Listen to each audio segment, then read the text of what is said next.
So in today's video, we're going to get into the cost of living for 2024 here in the Dallas-Fort Worth area.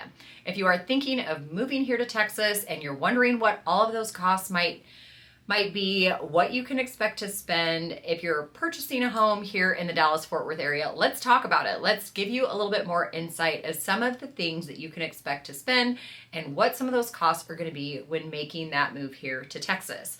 Now, speaking of the cost of living, the overall cost of living here in the Dallas-Fort Worth area is about 11% higher than the entire state of Texas and about 3% higher than the national average. So you can certainly live somewhere much more expensive here in the United States, but you can also live somewhere that's a little bit more affordable as well. How does Dallas, Texas compare to some of these other areas? Well, you only know based on where it is that you're coming from, but let's kind of break it down to the Dallas-Fort Worth area. Now, the median price point of homes here in Dallas-Fort Worth, this is according to our MLS, because I do like to take the numbers straight out of the MLS so that we can kind of have an idea of what homes are selling for and what the average price point of homes are straight out of the actual data.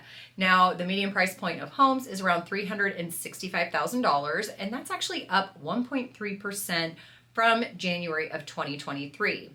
Now, Dallas is about 15% higher than the state of Texas and about 3% lower than the national average. So there's obviously places that are much more expensive, but you can still find some affordable options here in Texas if that's something that is actually in your budget. But if you have a higher price point that you can spend on a house, maybe you're moving from California like one of our clients, and they realize they can get a heck of a lot more home here in Texas than they can in California. Not to mention a little bit more room. But before we kind of get into a little bit more of all of these other costs, my name is Kristen Carpentier. I am a licensed realtor here in the Dallas-Fort Worth area. My team and I, we are getting calls, texts, emails. People are reaching out all of the time because they're making that move here to Dallas, Texas. We absolutely love helping people make Dallas their home. We love helping people relocate here and find the perfect spot for them. So if that's you and you have any questions at all, don't hesitate to reach out. Give us a call, shoot us a text, send us an email, and let's put together a plan to help you find the perfect spot for you. All right, so let's get into more of the cost of living, because who doesn't love spending money on a house? Now, when you move to Texas, you're probably going to be shocked, especially if you're coming from somewhere up north, or maybe you actually do live on the beach in Southern California, where the weather is perfect all of the time. But here in Dallas, our utility bills can get quite high, especially your electric bill in the summertime. Now, this may not always compare to everywhere around the country because we moved here from Arizona and it was hot all the time, especially in the summer. It was 120 degrees. That air conditioning never stopped probably 9 months out of the year. Well, here in Texas, you do get a little bit more of a reprieve than you do in Arizona, but specifically June, July, and August here in Texas can be brutal. Not to mention the last couple of years, it was so hot. I think we were running the air conditioning up through October actually, and because we're always hot. But here in Texas, those utility bills can really start to add up when the heat of the summer sets in. So you do really want to make sure you understand June, July, August, probably even a little bit of September, those electric bills are going to be much higher. In fact, I think the last couple of years we were paying, over $300, closer to $400 probably for that electric bill. And we don't even have a pool in our home. So if you have a pool at your house, you're going to certainly be paying even more in that electric bill. But it's brutal out there, and when the heat is out there, I don't know about anybody else, but that air conditioning, it just never seems to cool off enough. So it is running constantly. So because of the heat, your utility bills in the summertime are certainly going to be a lot more expensive than they are throughout the rest of the year. Now, along with the utilities, we're going to have our water bills. Now, yes, that can include your sewer and your trash as well, but let's just narrow that down to the water bill because that can also add up as well. Now, in the summertime, it gets super hot, so you're going to be running your sprinklers all the time. And if you have a pool, you're going to have those extra added expenses of the water bill as well. But like I said, we moved here from Arizona. It was a little bit different out there because most people's yards were rocks. So a lot of people did that because they didn't want to have to spend so much money trying to keep their yard green. Well, here in Texas, most yards really don't have a whole lot of rocks in them. They're all grass. But here in Texas, we actually need to water our soil because of the foundation issues that we can have if we don't.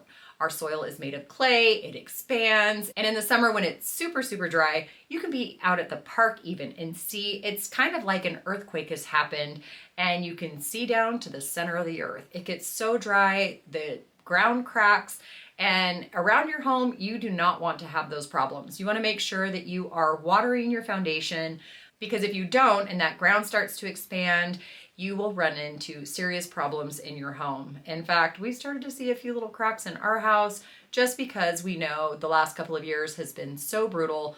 Obviously, somewhere in our foundation, we must not have gotten quite enough water. But that's another story for another day. So your water bill is certainly going to be a lot more expensive in the summertime as you're needing to water the foundation and you're needing to water your grass, hoping to keep it as green as possible. So this last summer, we just looked at our recent bill. We don't even have a pool, like I said, and our water bill in the summer months was upwards of almost $200. And typically it's closer to around $75 throughout the year. But in the summertime, when you're running the sprinklers or maybe even you have a pool, those numbers are going to be a lot more when you're having to, water your yard and water your foundation. So not many people realize that we have those problems out here. So sometimes things come up in inspection reports where there was foundation repairs that had happened and people get super scared about that, thinking the house is going to fall down. Well, that's not really the case. It's just our awful soil here in Texas. So it's just something you want to make sure that you're watering regularly and keeping your ground, fairly moist so that it doesn't crack and have more problems throughout the year. Next on our list is going to be the cost of the toll roads here in Texas. Now, this is certainly something that we were not prepared for when we moved to Texas either. Granted, we had the HOV lanes that you would have to pay for, but here in Texas, we actually have toll roads. And if you're living in some of these areas where really kind of the only method of transportation is hopping on the toll road to get to work or to get anywhere you want in the Dallas-Fort Worth area, you're going to need to make sure that you're budgeting for that. But I do strongly recommend that you get a toll tag. So if you get the toll tag and you put that on your car, it will give you a pretty decent savings if you know for sure that you are traveling on the toll roads often. So for example, if you do live up in the Frisco Prosper area, I have talked to many friends and multiple clients. If you're working a 9-to-5 job and you are going into work every single day and you need to hop on that Dallas North Tollway, well, those numbers can add up a lot. So even in real estate, when I'm driving all throughout the Metroplex, if you're on the Dallas North Tollway or the Sam Rayburn Tollway, which is going to head east and west straight through Frisco, Plano, McKinney area, then you're going to need to expect to pay for the toll roads out there. Most of these toll roads have frontage roads that go alongside of them. And yeah, you can take those, but you're going to be stopping at every single stoplight. And not that sometimes that's not okay to do, but I don't know about you. The majority of the time I have somewhere to be and something I need to take care of, and I really don't have time to sit on the frontage road. Sometimes, yeah, if I just need to go a couple of miles and I wasn't in a rush, I was totally on time for something, that's a different story. But talking with people who, like I said, live up in Prosper, Frisco, take that toll road all the time, those prices are going to add up significantly, especially if you live in Frisco and may need to head downtown. You're going to be on that toll road all the way down, and those prices are going to go up. Another thing about tolls that a lot of people are quite surprised about, getting into the airport is actually a toll fee. So you do have to stop. You can pay when you go through there. You don't necessarily need a toll tag to go in. It's going to be the same price going in and out with or without a toll tag.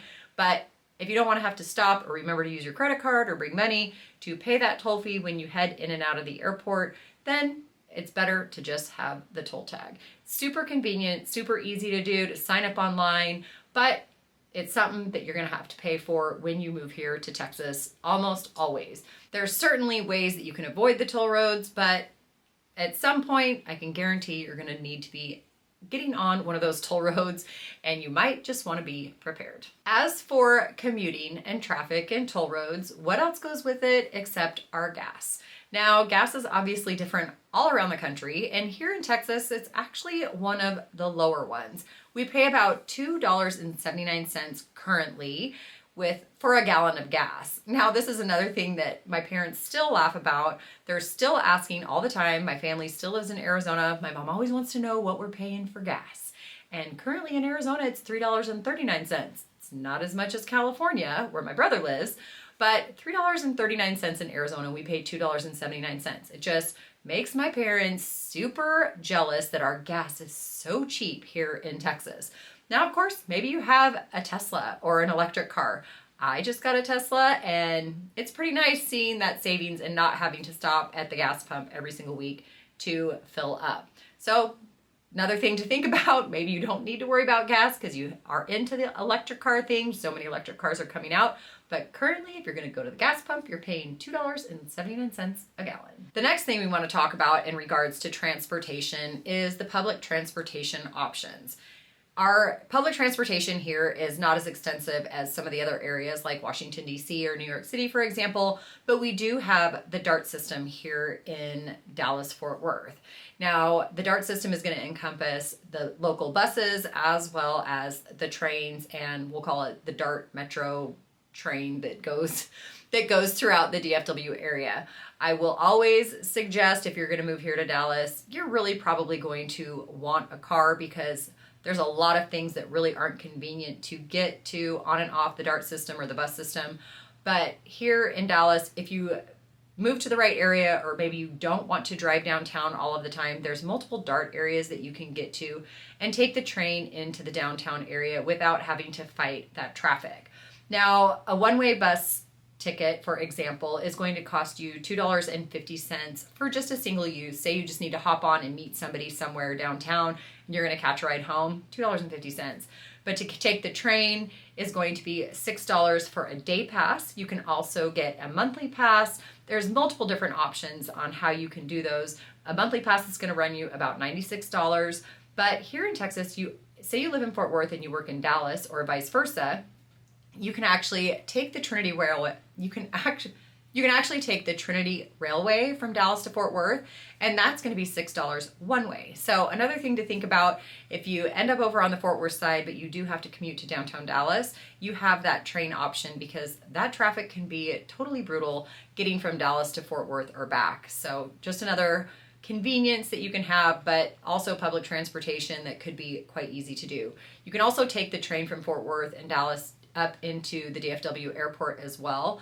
So we do have those options. It's not super convenient for everyday use, my personal opinion, but we do have those options. And if you do need to rely on public transportation, that's what it's going to run you.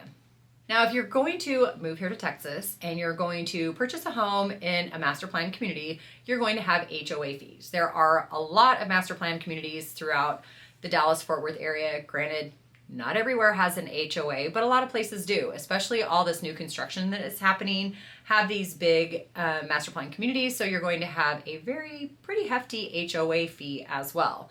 Now, when we first moved here, we were paying $55 for the HOA fee when we lived in Arizona. And all we got out of that was a park and a little bit of sand.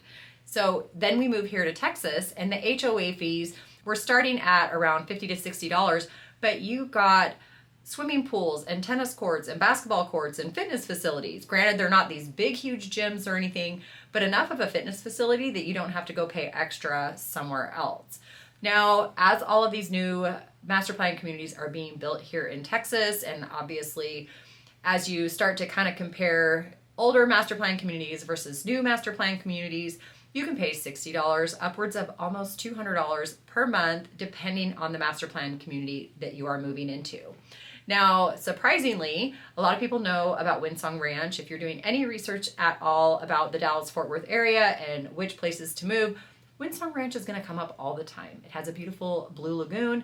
It is a giant master plan community. So I kind of want to reference that just because of the size and the popularity, because so many people know about it. Their HOA fees are maybe around $150 per month. And the amount of amenities that you get up in Windsong Ranch are unbelievable. In fact, you might as well pay for the HOA fees there as opposed to pay for a gym membership somewhere else, just because of the amount of amenities that Windsong Ranch has. From tennis to pickleball to basketball to amenity centers and tons of community activities.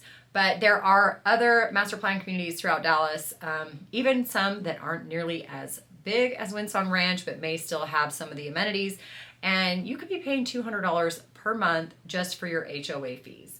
So certainly something to think about if you're moving into a master plan community, what your HOA fees are going to be and what you might get out of it when paying those HOA fees, because not everybody is a fan of an HOA, but there's also pros and cons to the HOA as well. So certainly something to consider if you're moving here to Texas. Now, of course, if you own a home, or even if doesn't matter if you're owning or renting, you're most likely going to have to pay an internet bill, because nowadays, who doesn't have the internet in their home? If you have any sort of streaming service like Netflix or Hulu, for example, you're going to want the internet to be able to stream those services.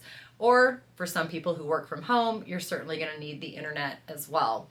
So here in our house, I work from home. Sometimes my husband works from home with kids and TVs and streaming services and computers. We have fairly high-speed internet, and we are currently with Frontier and pay about $90 a month. Now, obviously, there's certain ones that you can shop. It's just our particular area and what we needed for the high-speed internet and the amount of usage that we were having. That's just what we're paying, but certainly it's something that is very easily shopped around to make sure you can find the one that works for you in the community that you are living in. Now, another thing that you certainly can avoid when moving here to Texas is your grocery bill.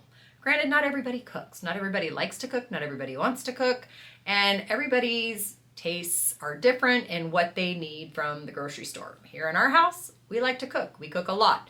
In fact, I don't anymore, but I had 4 growing teenagers in my house at one point, 3 of them being boys that have turned into men, and we like to eat in our house.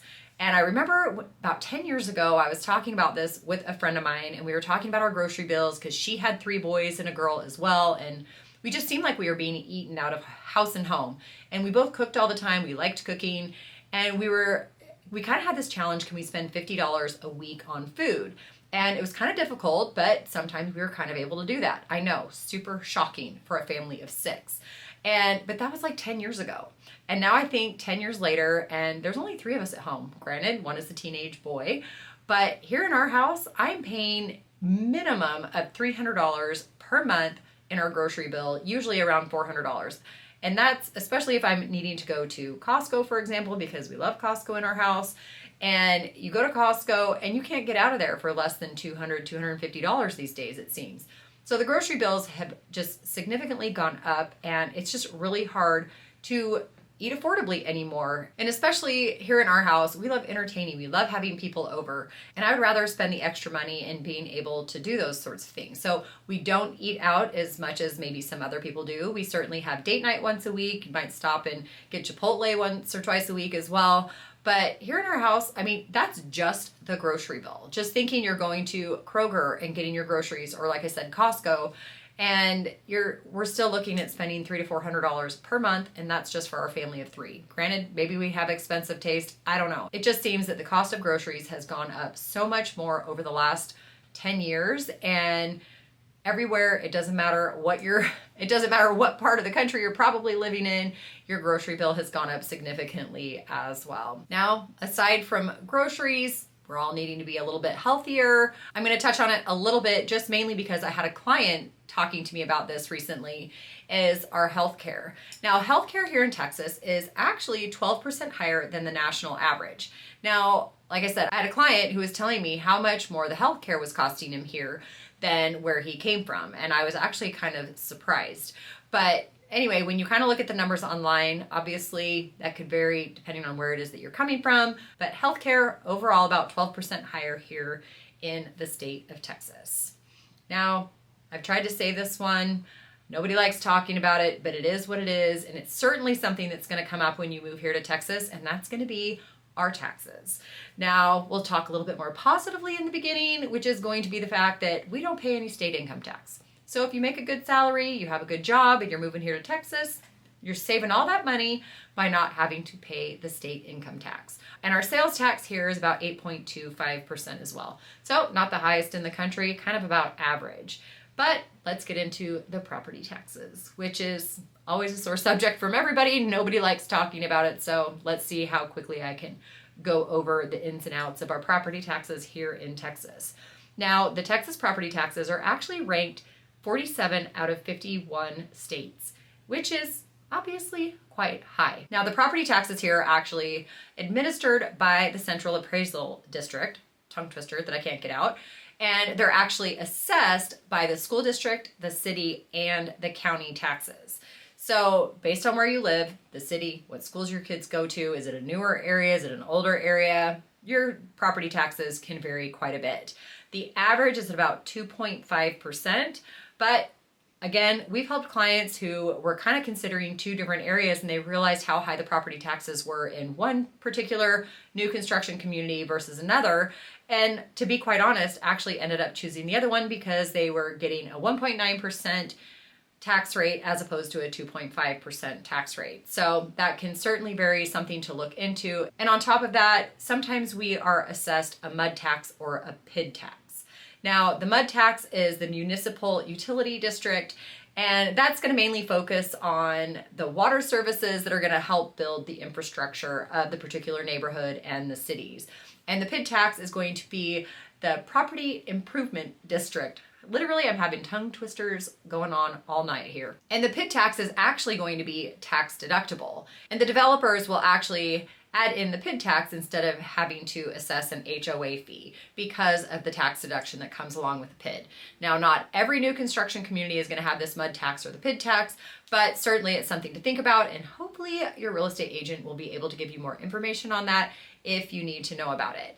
But on top of the crazy expensive property taxes that we have here in Texas, we did get a little bit of a relief from the governor last year. Now, last year, the governor passed a bill that is actually helping to lower the homestead exemption tax here in Texas. Now, the homestead exemption is only for your primary residence. So if you're moving to Texas, you have investment properties, this isn't going to apply to everything. It's only going to apply to your primary residence. And currently they're saying that it's going to average about a $1,200 savings per primary residence, but if you are over 65 or have the disability exemption, that's going to be around $1,400 savings averaging. Now, obviously that can vary a little bit as well, but it is a big deal here in Texas because we pay such high property taxes, realizing that we are going to get a little bit of relief in the cost of our property taxes for our primary residents here in Texas. So a little bit of good news with our property taxes. Now on to a little bit more of the lighthearted expenses that we have here in Texas. And because it's January, and in January, what does everybody do? Everybody wants to get healthy. Everybody has these great big New Year's resolutions and goals to get fit and healthy, and everybody goes and joins the gym. Now, I grew up, my parents went to the gym, my dad ran, my mom did aerobics all the time. So that was just kind of a way of life in our family. I swore I was never going to do it, but I have. So I have done everything from Lifetime Fitness. I started at Lifetime Fitness at one point, thinking I would use all of the facilities, the pools, the saunas, and go to all of the classes that Lifetime offered. Not to mention, there was a million machines and weights in Lifetime, and that still is currently averaging around $150 a month. Granted, you can pay a little bit more, you can pay a little bit less. But let's just say, for all intents and purposes, $150 a month to join Lifetime Fitness. And at one point I realized I didn't have time to use all of the amenities that they had at Lifetime. And so I downgraded a little bit and went over to LA Fitness. And that was about $25 a month. It was easy. It still had a pool and a sauna. I could get in and out. It still had all the machines I needed. And that was great. And then COVID hit, things changed, and I joined a different gym. But there's so many options with where you can work out, the type of fitness opportunities that you can have. Are you into Orange Theory or F45 or kickboxing or Lifetime or Camp Gladiator? So many options to find somewhere to work out. But there's also multiple areas to go and pay $10 a month and just join a regular gym that you can get in and out. You don't really want that added expense. So you can pay $10 a month, you can pay $150 a month, you can pay even more than that if you need personal training as well. But overall, a lot of people go to Lifetime, a lot of people go to these $10 a month gyms, Gold's Gym, LA Fitness, whatever it is you're looking for, you might have that expense as well, especially with it being the new year. And last but not least, let's talk about entertainment. Now, when you're going to move to Texas, you're going to realize you're going to have no shortage of things to do. And sports are a big deal. Of course, here in the Dallas area, we have every major league sport represented. If you want to go see a Dallas Cowboys game, the Texas Rangers, the Dallas Mavericks, or the Dallas Stars, we have it all. And we have minor league teams too. So if you are totally into your sports, you love to go to the Cowboys games, or are a huge baseball fan and want to go see the Rangers play, well, just think of how much those tickets are going to cost, especially if you're going to go to the Cowboys games. Those are going to be hundreds of dollars. And anymore, when you're going to one of these professional games, you're going to be paying a lot of money just to get tickets to go to a sporting event. And on top of that, you're going to be paying through the nose just to park. I remember the one time, only been one time to a Dallas Cowboys game, and parking alone was like $100 just to get into the stadium. Well, mainly because we didn't want to park 2 miles away. So parking just to get into the games, and then you get drinks and snacks and food on top of that. My husband was a huge baseball fan, and I tell you, you go to a Rangers game and there's something about baseball to him where you have to get a hot dog. Personally, I'm not a big fan of hot dogs, but that is what you do when you go to a Major League Baseball game. So tons of sports, tons of things to go do, lots of opportunities for events and activities. We have Six Flags here in Hurricane Harbor, multiple water parks. So you're going to want to make sure you're budgeting for all of those activities as well, which can certainly be costly, especially if you want to take your entire family. But on top of all of that, there's a lot of great fun, cheap, and free things to do. A lot of events will be happening all throughout the Dallas area, which are great to take part in as well. Now, even aside from sporting events, say you need just your typical date night. When we're talking about eating out for a date night, just the two of us, I don't even think there's ever been a time we've gotten to go anywhere for less than $50. And we don't even drink alcohol. So if you need a couple of drinks, you're hanging out with friends, your bill's probably going to be well over $100. Granted, I'm sure you could go to Chipotle for your $10 burrito, but for your actual date night to a normal restaurant, you certainly can't go to any of these restaurants for less than $50 for a typical date night. And say you're going to dinner and a movie, the average movie ticket these days is around $13 to $14. So that's not even including popcorn and snacks. So if you like to take your regular date night, it doesn't seem that anything is cheap anymore. But as it is probably throughout the entire country, not just here in Texas. Here in Texas, especially here in Dallas, the only thing that I feel like we have going for it is that there's so many activities to do. There's always events, always plays, musicals, sporting events, and activities throughout all of these areas that you can go and participate in. It is so much fun. We have loved living here, and so many of our clients that have moved here have absolutely loved it as well. So if any of these have resonated with you, if you have any more questions at all, granted, I'm sure I've missed quite a few of them, don't hesitate to reach out. Give me a call, shoot me a text, send me an email, reach out to us. Let us know the questions that you have, how we can help you figure out the best place for you and what may work for you and your family when moving here to the Dallas, Texas area. And until next time, take care.